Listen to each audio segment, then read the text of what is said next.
सभी YouTube family को राधे राधे। स्वागत करती हूँ अपने यूट्यूब चैनल पर। आप लोगों के बीच एक लेकर के आई हूँ कजरी गीत। पूरा सुनना, कैसा लगेगा कमेंट बॉक्स में बताना और हमें भी अपना प्यार आशीर्वाद देना, हमें भी आगे बढ़ाना। पपिया पिया पिया जनी बोला, पिया बिना सोने भावना वाना। पपिया पिया पिया जनी बोला, पिया बिना सोने भावना वाना। पिया बिना सोने भावना वाना। रतिया दिनवा बरस सावनवा, रतिया दिनवा बरस सावनवा। बिना पिया सोन भाए हमारा आंगनवा, बिना पिया सोन भाए हमारा आंगनवा। बैठी के रोवाऊं बीच आंगनवा, पिया बिना सोन भावनवा नाय। पपिया पिया पिया जनी बोला, पिया बिना सोन भावनवा नाय।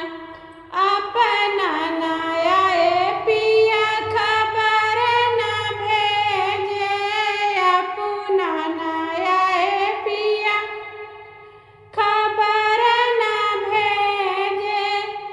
अपना नया कोई खबर न भेजे, दिन रात तकेला नयनवा नाय। पपिया पिया पिया जनी बोला, पिया बिना सोन भावनवा नाय। गवना कराई पिया गए परदेसवा, गवना कराई पिया गए परदेसवा। नाही भेजे चिठिया ना कौनो संदेशवा, नाही भेजे चिठिया ना कौनो संदेशवा। गवना कराई गए परदेसवा, सुधिया ना ली है सपनवा नाय।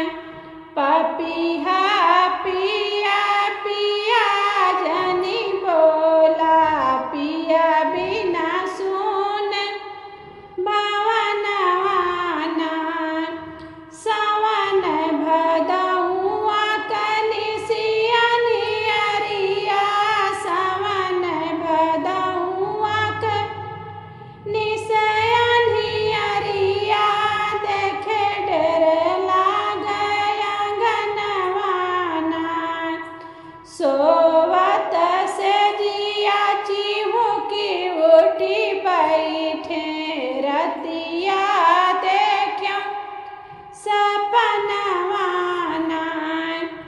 पपिया पिया पिया जनी बोला, पिया बिना सोन भावनवा नाय। पपिया पिया पिया जनी बोला, पिया बिना